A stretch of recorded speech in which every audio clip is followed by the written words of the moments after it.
Hello, everyone, and welcome to the concession stand here on the KB Radio Network. I am your host, Kevin Reed, and this is the review of the latest Robin Hood adaptation, The Death of Robin Hood. This film stars Hugh Jackman as Robin Hood in this dark adaptation of the famed hero, and this is coming from the writer-director of Pig, that starred Nicolas Cage, which was a sneaky good film in case you haven't seen Pig, and also A Quiet Place Day One, which came out about a year and a half ago. I forgot when it came out, but not too bad. Yeah, it didn't go up to the levels of the first two Quiet Place movies, but I thought it was a worthy addition to that franchise. But he being Michael Skarnowski, he tries his hand here with The Death of Robin Hood, which is based on a ballad, Robin Hood's Death, from the 17th century, nonetheless. But in this film, it follows a aged Robin Hood who is tormented by his past killings as an outlaw and living in self-exile. While he is wounded, Robin Hood takes refuge at a monastery where he befriends the prioress and an orphan girl. Also starring in this film, you have Jodie Comer and Bill Skarsgård, who's Little John in this movie. This film I was super looking forward to because of Hugh Jackman. Hugh Jackman playing a aged, grizzled, beat down at the end of his rope legend in Robin Hood. Hey, where has Hugh Jackman done that?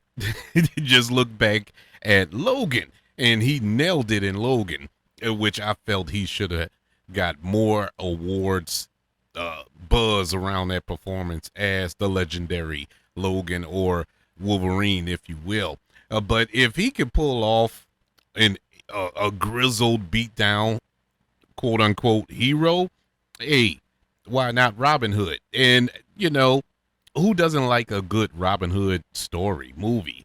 I mean, going back to the old Walt Disney cartoon Robin Hood, but I think the most popular one, at least in my generation, would have to be Robin Hood, Prince of Thieves, that starred Kevin Costner as the famed hero in that story.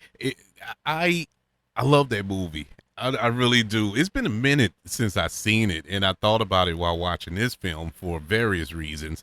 But I need to go back and watch that. It's been a minute since I watched Robin Hood, Prince of Thieves. But for those of you who enjoy that movie, like it as much as I do, and think you're just getting an old version of the Kevin Costner version of Robin Hood, this ain't it. This is a completely different Robin Hood. This is Robin Hood as you've never seen him before, and I mean that in the literal sense. I have never seen Robin Hood displayed on screen like this ever in any adaptation. This is not a hero, and they make that perfectly clear. That Robin Hood, yeah, rob from the rich, give to the poor version of Robin Hood. No. No, that's not this Robin Hood. This isn't your dad's Robin Hood. He is a villain, and at least he was, and he's reaching his end. And we get to the point where all of the people he murdered in his past, family members, are now coming after him. That was the setup. I'm not doing, there's no spoilers here, but that was the setup. And he's basically laying them to waste too, F-A-F-O, if you will. Don't leave the man alone. Leave him alone. I know you want your vengeance, but leave him alone. And this was an interesting take. I wasn't expecting this. I really didn't know what to expect from this movie going into it, as far as the pacing and the tone of it all. And this is a very, very dark movie. I mean, from the opening shot and scene, it is very, very dark and moody and depressing.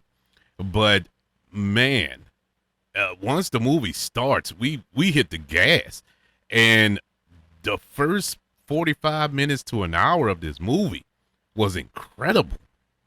I some of the most brutal death scenes you ever gonna see on screen. I mean, I like to say, well, I don't like to say it, but I would say that I am desensitized to a lot of violence on screen. I don't, it doesn't bother me. I don't wince at it. I don't look away at it because I've watched movies my entire life. I've seen every type of rated R movie you could see. People heads getting blown off, blown into pieces and stuff like that. Horror movies where people are being ripped in half and all this. That doesn't bother me. But for some strange reason, maybe I'm getting old and grizzled, I don't know. But for some strange reason, these were some of the most uncomfortable death scenes I've seen and it's done on purpose.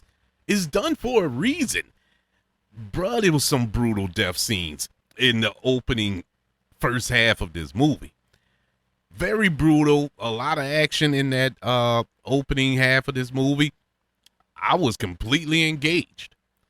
The acting here, I mean, come on, man. Hugh Jackman. Hugh Jackman is awesome. Hugh Jackman in this role, he's virtually recycling his Logan character, you know, to a degree. You know, there's differences. I'm not saying he only had one gear, but you can see Logan in some of his performance there. But he did add some extra elements to this role because it's a different character, and I did appreciate that. He did not mail this in. None of the actors in this film mailed it in. I have zero complaints about the acting in this movie. Joni Comer, I mean, we all know how great she is if you ever watch Killing Eve and Free Guy and movies like that. Duel, The Last Duel, great actress. I wonder why she's not in more movies. Why doesn't she? I don't know. Maybe it's a choice. I don't know if it's her choice or Hollywood, but if it's Hollywood's choice, they are dropping the ball. They are really fumbling. This is a very talented young lady. And Bill Skarsgård as Little John, I was super impressed. And he doesn't have a gigantic role in this movie. He does have an important role in the movie, but not a super gigantic role. But I really liked him, almost to the point where I'm ready to say, like, man, this is probably the best performance I've seen from Bill Skarsgård, because it was different, you know. It wasn't It the Clown, you know. It wasn't Pennywise. It wasn't, you know, anything off the wall. It was just a real solid performance by him, and I really liked it. The cinematography also gets a thumbs up to me. It was amazing, beautiful film to look at. I mean, the landscapes, the oh my God, it looks 17th century.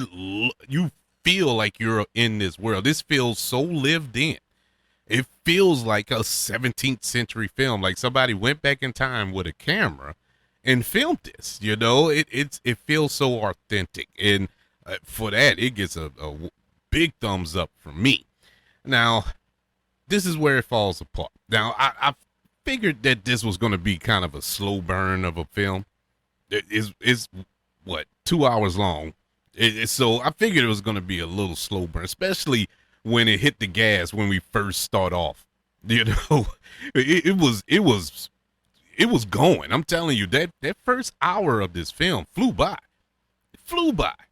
But once you hit like the middle point of this movie, it slams on the brakes. I wouldn't call it a slow burn, because a slow burn, by its definition, means it's going somewhere. It pays off at the end. This doesn't really pay off. It doesn't pay off at all. It doesn't pay off at the end. The second half of this movie will put you to sleep. I don't know if this was the death of Robin Hood or the death of your attention span.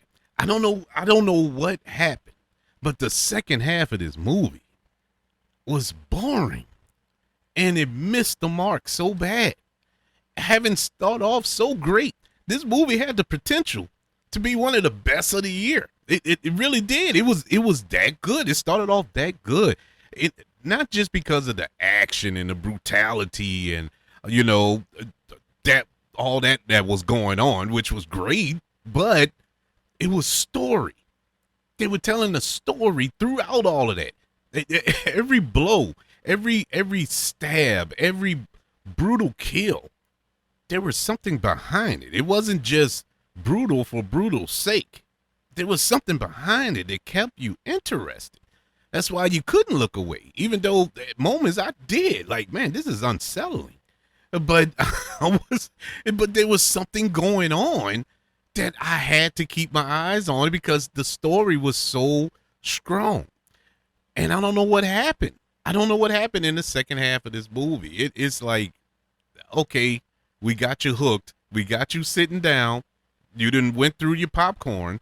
So just lay back and chill because we're going to lay back and chill. The ending was unsatisfying. The story with the orphan girl and all that was, it just felt shoehorned in. All that, it just fell apart in my eyes, and it was like two different movies. But the one thing I will say, that the performances did stay above water, of this sinking ship. Once we got to the second half, Hugh Jackman was great throughout. Joni Comer was great throughout. All the actors did their job. They nothing is to be laid at their feet as far as blame is concerned. They did their job, and even the direction here, I think the direction was great. But it just felt writing wise, the pacing. I never seen a display of off the wall pacing like this before. How we go from not 0 to 100, but 100 to 0. This is my first time I ever experienced that, at least recently, I'll say. But with all that being said, do I think it's a horrible movie? No. Do I think it's a movie you need to run out and see in a theater? No. If you can wait till it pop up on streaming, by all means.